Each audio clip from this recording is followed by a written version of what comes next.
ನಮಸ್ಕಾರ ಫ್ರೆಂಡ್ಸ್, ನಾನು ಶ್ವೇತಾ ರಾಜೇಂದ್ರನ್ ಮಾತಾಡ್ತಾ ಇರೋದು ಲಕ್ಷ್ಮಿತಾ ರಾಯರ್ ಮಗಳು ಕನ್ನಡ ಯೂಟ್ಯೂಬ್ ಚಾನಲ್ಗೆ ತಮ್ಮೆಲ್ಲರಿಗೂ ಆತ್ಮೀಯವಾದ ಸ್ವಾಗತ.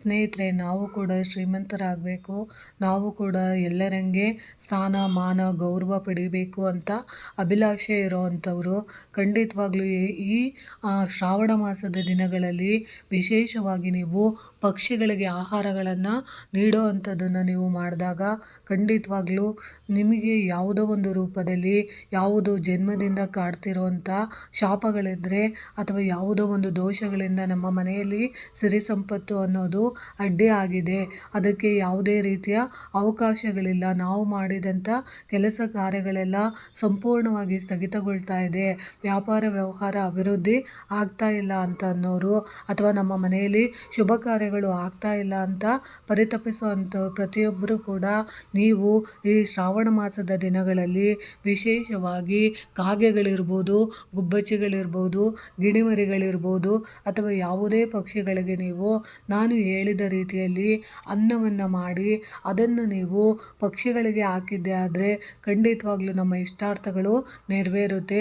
ಪಿತೃಶಾಪಗಳು, ಪಿತೃದೋಷಗಳು ಅಥವಾ ಜನರ ಕಣ್ಣು ದೃಷ್ಟಿ, ಕೆಟ್ಟ ದೃಷ್ಟಿಗಳಿಂದ ಹಾಕಿದಂತಹ ಕಣ್ಣೋಟಗಳು ಎಲ್ಲ ನಿವಾರಣೆ ಆಗಬೇಕು ಅಂತಂದರೆ ನೀವು ನಿಮ್ಮ ಮನೆಯಲ್ಲಿ ತಯಾರಿಸುವಂಥ ಆಹಾರ ಇದಾಗಿರಬೇಕು.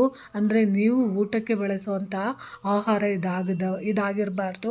ಸಪ್ರೇಟಾಗಿ ನೀವು ಒಂದು ಹಿಡಿಯಷ್ಟು ಅನ್ನನ ನೀವು ಮಾಡ್ಕೊಬೇಕಾಗುತ್ತೆ. ಆ ಅನ್ನಕ್ಕೆ ನೀವು ಸ್ವಲ್ಪ ಬೆಲ್ಲದ ಪುಡಿ, ಸ್ವಲ್ಪ ತುಪ್ಪನ ನೀವು ಸೇರಿಸಿ ಅನ್ನನ ನೀವು ತಯಾರು ಮಾಡಿಕೊಳ್ಬೇಕಾಗುತ್ತೆ.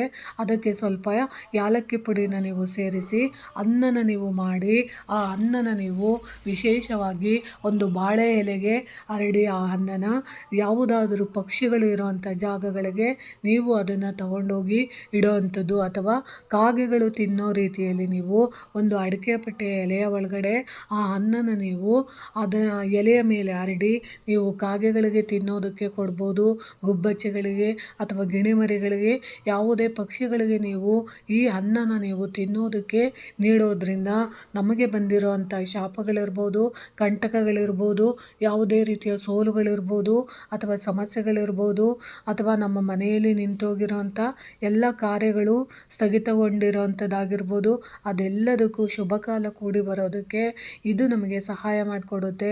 ಈ ಶ್ರಾವಣ ಮಾಸದ ದಿನಗಳಲ್ಲಿ ಖಂಡಿತವಾಗ್ಲೂ ಮಾಡ್ಕೊಳ್ಳಿ.